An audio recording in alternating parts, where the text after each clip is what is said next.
Do educate friends, then do the rest. Hello everyone, this is Sapna Singh and welcome to the channel Do Educate. Thermodynamics topic चल रहा था कल की class में। जो पिछली क्लास थी उसमें हमने देखा था क्लोज सिस्टम और रिवर्सिबल प्रोसेस का जो आगे हम उसको अप्लाई करते हैं constant volume, constant temperature, constant pressure, adiabatic या पॉलीट्रॉपिक केसेस में जो वर्क डन की वैल्यू होगी क्लोज प्लस रिवर्सिबल प्रोसेस के लिए, वो चीज़ें हमने कल देखी थी। आज बात करेंगे स्पेसिफिक हीट के बारे में हम देखने वाले हैं। स्पेसिफिक हीट क्या होती है? सबसे पहले एक चीज़ मैं आपको बता दूं, क्या होता है dq = mc∆T। ये होता है स्पेसिफिक हीट का फॉर्मूला। स्पेसिफिक हीट का फॉर्मूला क्या होता है? dq = mc∆T। इट मीन्स कि अगर कोई बॉडी है, कोई भी बॉडी आप नहीं, आप कह सकते हो कोई सॉलिड है या फिर कोई लिक्विड है, सॉलिड या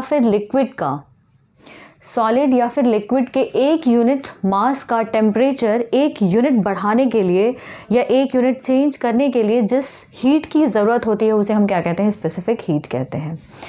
क्या होता है कि अगर कोई सॉलिड या फिर लिक्विड है,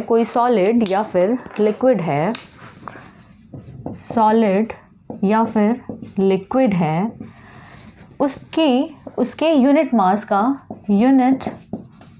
का ठीक टेम्परेचर एक यूनिट मास का टेम्परेचर एक यूनिट इंक्रीज करने के लिए जो हीट की ज़रूरत होती है वो क्या होती है? वो स्पेसिफिक हीट होती है। समझ में आ गया होगा। इसका जो फार्मूला होता है dq = mc∆T होता है। यहाँ पे जो स्पेसिफिक हीट होते हैं वो दो टाइप के होते हैं। एक होता है specific heat at constant pressure लेके चलते हैं और दूसरा होता है specific heat at constant volume. तो अगर स्पेसिफिक हीट कांस्टेंट प्रेशर की बात की जाए तो dq = क्या हो जाएगा? m, यहाँ पे क्या हो जाएगा? cp∆T। क्या होता है जब कांस्टेंट प्रेशर की बात की जाए तो वहाँ पे जो C की वैल्यू होगी वो क्या हो जाएगी? Cp हो जाएगी। और अगर कांस्टेंट वॉल्यूम की बात की जाए तो C = क्या होता है? Cv हो जाता है, राइट। C = क्या होता है? Cv हो जाता है। Cp को हम क्या कहते हैं? Specific heat at constant pressure. और यहाँ पे जो Cv होता है उसे बोलते हैं specific heat at constant volume, right. ध्यान रखना है Cp क्या होता है? Specific heat at constant pressure होता है और Cv क्या होता है? Specific heat at constant volume होता है। तो dq अगर कांस्टेंट प्रेशर की बात की जाए तो dq = mcp∆T हो जाता है। ∆T मीन्स क्या हो गया? टेम्परेचर का जो डिफरेंस आ रहा है, पहले टेम्परेचर कुछ और था, यूनिट टेम्परेचर चेंज हुआ, तो मतलब यहाँ पे अगर 1 से 2 प्रोसेस की बात की जाए कि पहले कुछ टेम्परेचर था और बाद में कुछ टेम्परेचर था, तो dq की वैल्यू हम लिख सकते हैं mcp∆T2 - T1। ये किसकी बात हो रही है? जब कांस्टेंट प्रेशर की बात हो रही है। कांस्टेंट प्रेशर है तो वहाँ पे Cp लिखेंगे। इसी तरीके से अगर कांस्टेंट वॉल्यूम की बात की जाए तो dq की वैल्यू क्या हो जाएगी? dq =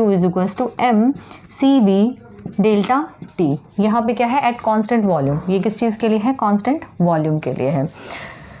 यहाँ पे अब क्या हो जाएगा? mcv∆T = T2 - T1। क्यों? क्योंकि क्या हो रहा है? यूनिट टेम्परेचर चेंज हो रहा है, T2 - T1 हो जाएगा। तो ये दोनों केसेस के लिए स्पेसिफिक हीट की वैल्यू हो गई। हीट की वैल्यू क्या होती है? dq = mc∆T होती है। अगर कांस्टेंट प्रेशर की बात की जाए तो वहाँ पे क्या हो जाएगा? C की जगह Cp हो जाएगा। Cp को हम कहते हैं specific heat at constant pressure. अगर बोलता है कि वॉल्यूम कांस्टेंट है तो वहाँ पे स्पेसिफिक हीट की वैल्यू क्या हो जाएगी?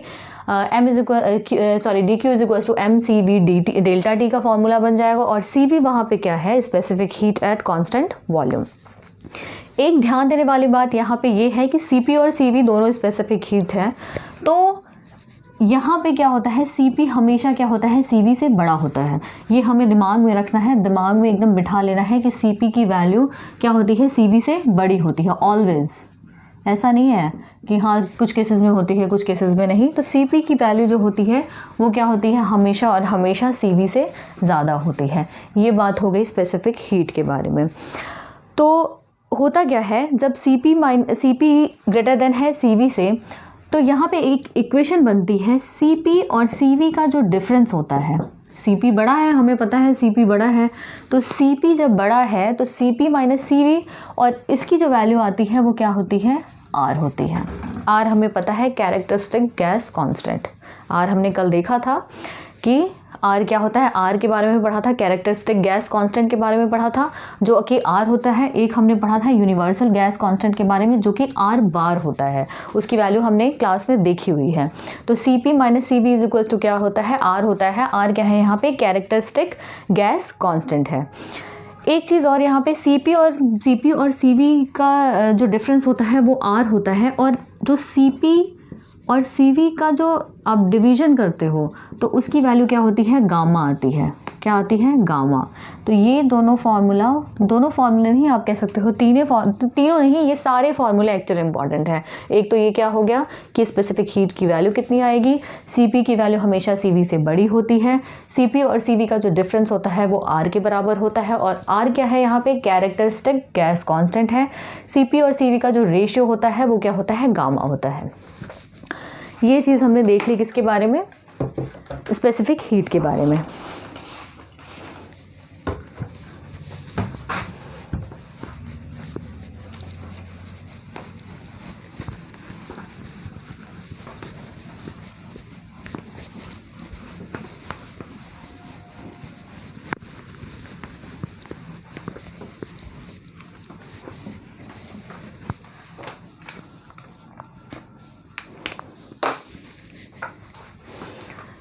दो टाइप की गैसेस होती है, एक होता है मोनो एटॉमिक और दूसरा होता है नॉन मोनो एटॉमिक।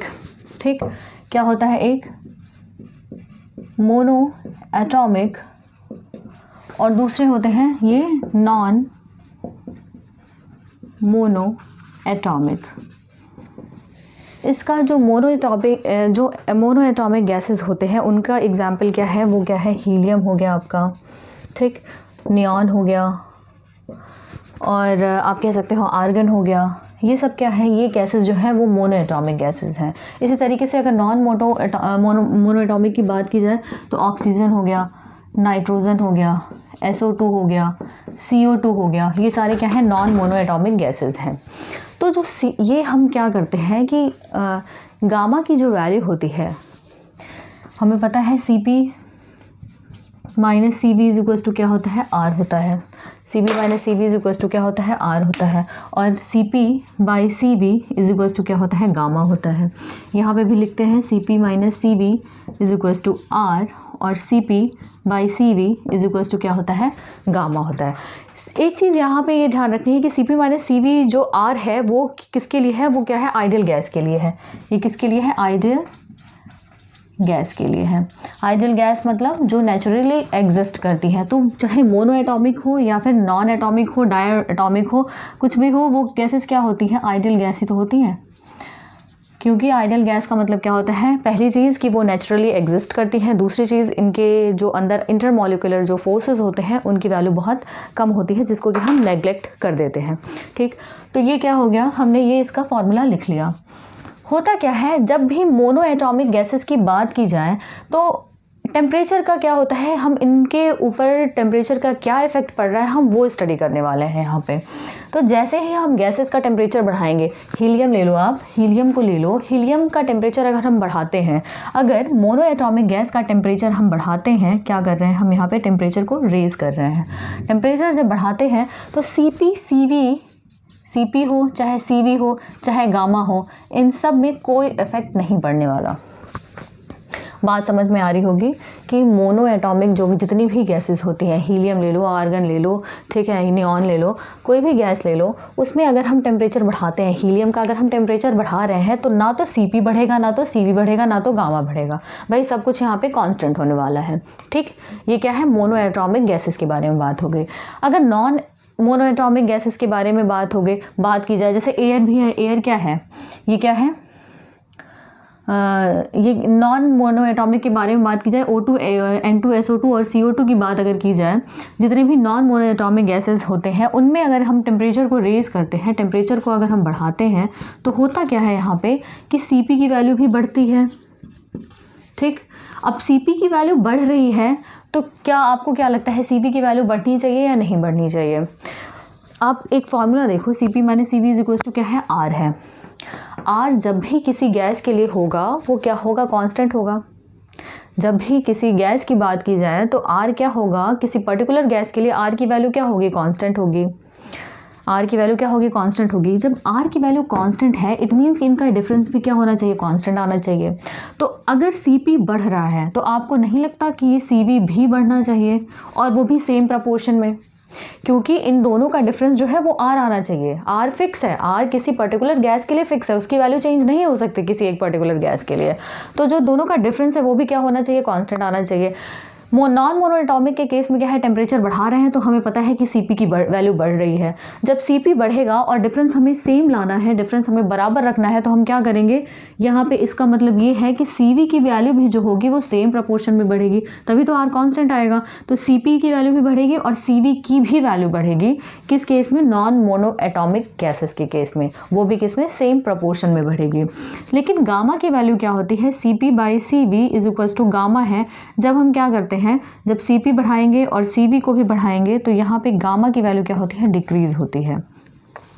बात समझ में आ गई होगी। क्या होता है, मोनोएटॉमिक गैसेस हो गए और नॉन मोनोएटॉमिक गैसेस हो गए। हमें पता है आइडियल गैस जब होती है तो Cp minus Cv is equals to R होता है, ये हमने दोनों लिख लिया। Cp by Cv is equals to gamma होता है, ये भी हमने दोनों साइड लिख लिया। अब यहाँ पे टेम्परेचर पे क्या इफेक्ट पड़ने वाला है मोनोएटॉमिक गैसेस के केस में और नॉन मोनोएटॉमिक गैसेस के केस में, वो हम यहाँ पे देख रहे हैं। तो हमने देखा क्या है कि जब भी मोनोएटॉमिक गैसेस के बारे में बात की जाएगी तो क्या होगा, उसका टेम्परेचर जब बढ़ाते हैं, जब भी मोनोएटॉमिक गैसेस का टेम्परेचर बढ़ाते हैं तो Cp, Cv और गामा तीनों में कोई फ़र्क नहीं पड़ता, वो जितनी उनकी वैल्यू है उतनी ही रहेगी in case of monoatomic gases. Non monoatomic की बात की जाए तो वहाँ पे क्या होता है, जब भी हम टेम्परेचर बढ़ाएंगे तो Cp की वैल्यू क्या हो जाएगी, इंक्रीज़ हो जाएगी। ठीक, Cp की वैल्यू क्या होगी, इंक्रीज़ होगी। और हमें पता है कि Cp minus Cv is equals to R होता है। R क्या है, किसी पर्टिकुलर गैस के लिए कांस्टेंट होता है। इट मीन्स कि दोनों का जो डिफरेंस है वो सेम आना चाहिए। क्यों, क्योंकि R कांस्टेंट है। तो Cp की वैल्यू बढ़ा रहे हैं तो क्या होगा, Cv की वैल्यू भी सेम प्रपोर्शन में बढ़ेगी। Cv की वैल्यू भी सेम प्रपोर्शन में बढ़ेगी। और यहाँ पे क्या होगा, गामा की वैल्यू की बात अगर की जाए तो Cp अगर बढ़ रहा है और Cv भी बढ़ रहा है तो गामा यहाँ पे क्या होता है, डिक्रीज़ करता है in case of non monoatomic gases के। तो यहाँ पे हमने मोनोएटॉमिक गैसेस को कंप्लीट किया, नॉन मोनोएटॉमिक गैसेस को कंप्लीट किया, स्पेसिफिक हीट को देखा, उसके फार्मूले को देखा। तो ये चीज़ें ध्यान में रखेंगे और मिलते हैं फिर नेक्स्ट क्लास में। Thank you.